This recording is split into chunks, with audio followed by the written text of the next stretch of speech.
आइए दोस्तों, तो बुक्स ऑफ ओरिजिनल एंट्री के चैप्टर में हम बात करेंगे अब एसर्शन और रीजन वाले क्वेश्चंस की। मोटे तौर पे आपको 5 सवाल यहाँ पे दिए गए हैं which are exam oriented, recent में एग्जाम में पूछे गए।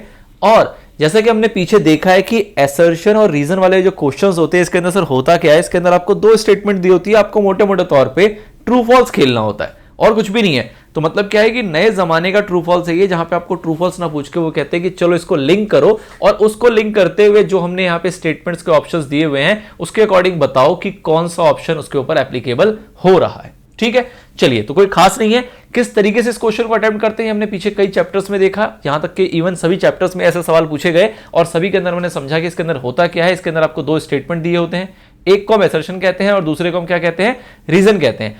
आपके पास 4 ऑप्शन है, आपको देखना होता है कि वो जो स्टेटमेंट है वो कौन सा ट्रू है कौन सा फॉल्स है।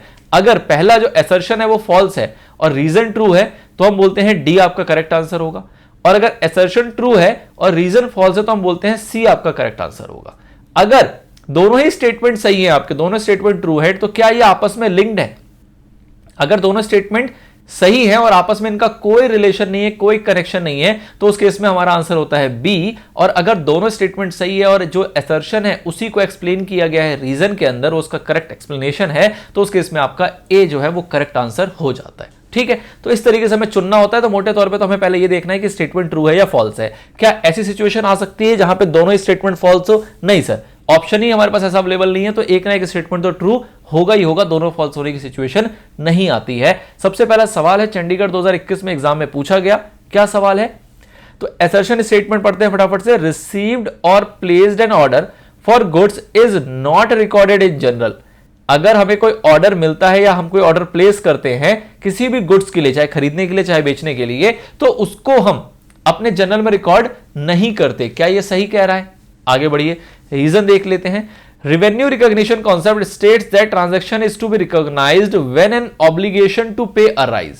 रेवेन्यू रिकॉग्निशन आपको कहता है क्या कि भैया ट्रांजैक्शन को कब रिकॉग्नाइज करना है, कब आपको रिकॉर्ड करना है? जब वहां पे ऑब्लिगेशन जो है वो आ जाए, किसी की पे करने की, किसी की रिसीव करने की, बट ऑब्लिगेशन जो है वो अराइज हो जाएगी, तब जाके ही आप रेवेन्यू को रिकॉग्नाइज करेंगे।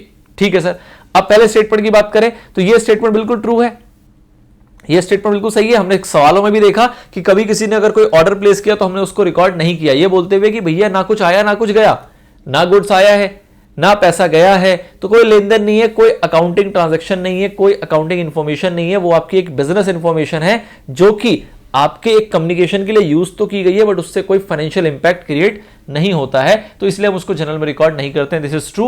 और इसी को एक्सप्लेन करते हुए आपसे कहा जा रहा है कि ऐसा क्यों होता है, क्योंकि रेवेन्यू रिकॉग्निशन कॉन्सेप्ट आपको कहता है कि भैया ट्रांजैक्शन को तभी रिकॉग्नाइज करना, तभी रिकॉर्ड करना जब ऑब्लिगेशन अराइज हो जाए। ऑब्लिगेशन कब अराइज होगा? जब गुड सप्लाई हो जाएगी, जब गुड सप्लाई हो जाएगी, या फिर गुड सप्लाई नहीं हुआ, आपको एडवांस में कुछ पैसे मिल गए तो भी आपके ऊपर ऑब्लिगेशन आ गया कि भैया पैसे मिल गए, अब तो गुड सप्लाई करना पड़ेगा, तो उस पैसे को हमें रिकॉर्ड करना पड़ता है। मतलब सिंपल भाषा में या तो गुड्स का लेन देन हो जाए या पैसों का लेन देन हो जाए, कुछ भी आया और गया अगर नहीं है तो आप रिकॉर्ड नहीं कर पाते हो। तो ये स्टेटमेंट भी आपका ट्रू है, और ये जो सेकंड स्टेटमेंट है ये कहीं ना कहीं इसी का एक्सप्लेनेशन है, इसलिए आपका जो ऑप्शन ए है वो यहां पे अप्लाई हो जाएगा। ठीक है सर, चलिए, तो कोड इसको कौन सा मिलेगा? Code A. आगे बढ़ते हैं, सेकंड देखते हैं क्वेश्चन।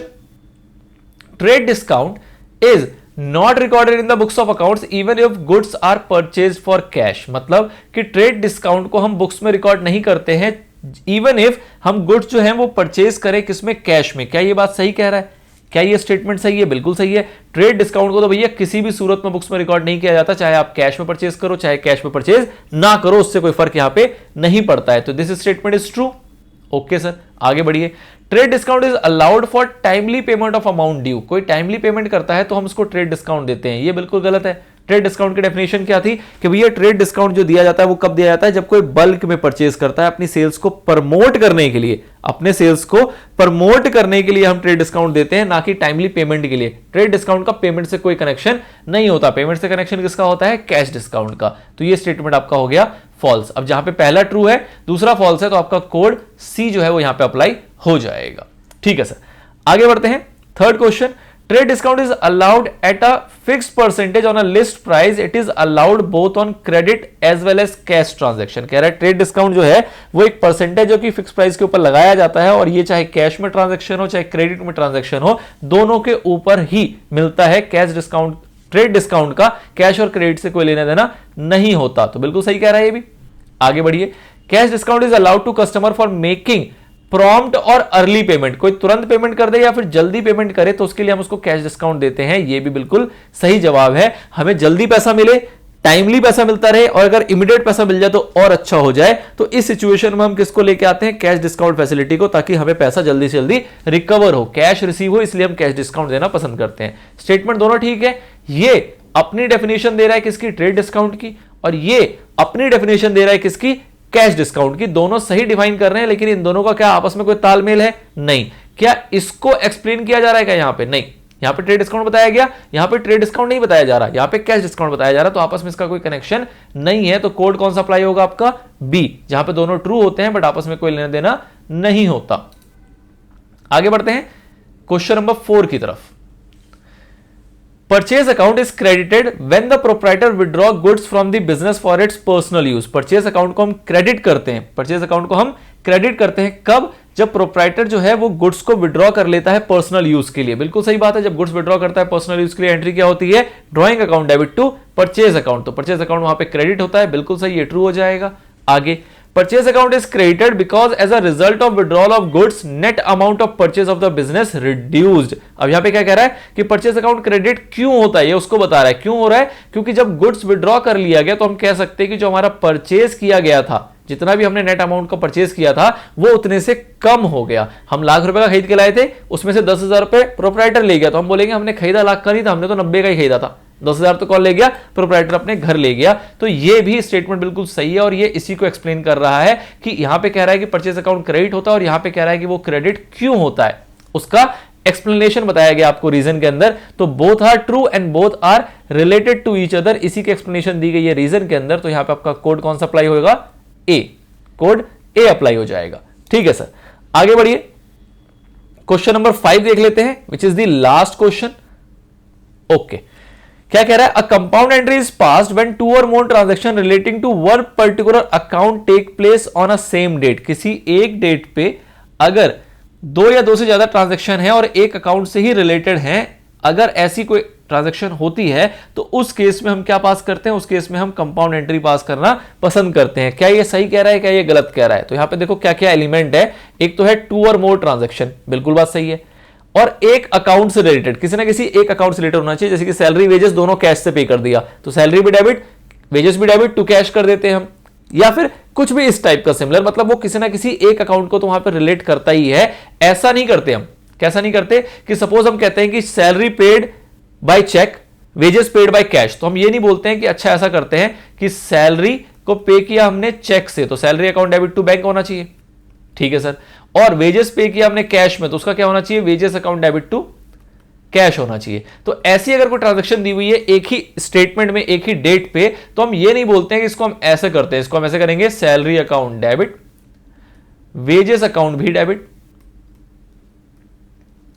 टू बैंक कर देते हैं और टू कैश भी कर देते हैं, ठीक है, इन दोनों को मर्ज कर देते हैं। क्या ये करना हम पसंद करते हैं कंपाउंड एंट्री के अंदर? नहीं, ये तो 2 ट्रांजैक्शन को आपने मर्ज कर दिया, ऐसे तो 10 ट्रांजैक्शन को मर्ज कर दो, सारी डेबिट को एक साथ ले आओ, सारी क्रेडिट को एक साथ ले आओ। This is not the correct presentation. ऐसा हम कब पसंद करते हैं, जब बोलते हैं कि salary and wages both are paid via cheque, तो हम बोलते हैं कि अच्छा सैलरी भी डेबिट, वेजेस भी डेबिट, टू बैंक होगा, एक ही बैंक को हम 2 बार डेबिट ना करना पड़े। मतलब कि अगर सैलरी टू बैंक करना पड़ रहा है और वेजेस टू बैंक करना पड़ रहा है तो उस केस में हम बोलते हैं चलो इसको मर्ज कर देते हैं, salary debit wages debit to bank एक साथ क्रेडिट हो जाएगा। बट जब आपस में कोई रिलेशन नहीं है किसी का भी, किसी भी ट्रांजैक्शन के अंदर, तो उस केस में हम मर्ज नहीं करते हैं, उस केस में हम कंपाउंड एंट्री पास नहीं करते हैं। बट यहां पे कह रहा है क्या कि 2 और मोर ट्रांजैक्शन है बट वो रिलेटेड है किसी एक पर्टिकुलर अकाउंट से, फॉर एग्जांपल बैंक, और एक ही डेट पर ट्रांजैक्शन हुई है, तो उस केस में हम कंपाउंड एंट्री पास करते हैं। बिल्कुल सही जवाब। चलिए सर, रीजन देखते हैं। All the transaction are first recorded in journal and hence it is a principal book of accounts. कह रहा है सारी ट्रांजैक्शन को हम पहले जर्नल में रिकॉर्ड करते हैं, इसलिए इसको कहा जाता है प्रिंसिपल बुक्स ऑफ अकाउंट। क्या यह बात सही है? क्या यह बात सही है? क्या कह रहा है कि सारी ट्रांजैक्शंस को पहले हम कहां रिकॉर्ड करते हैं? जर्नल में।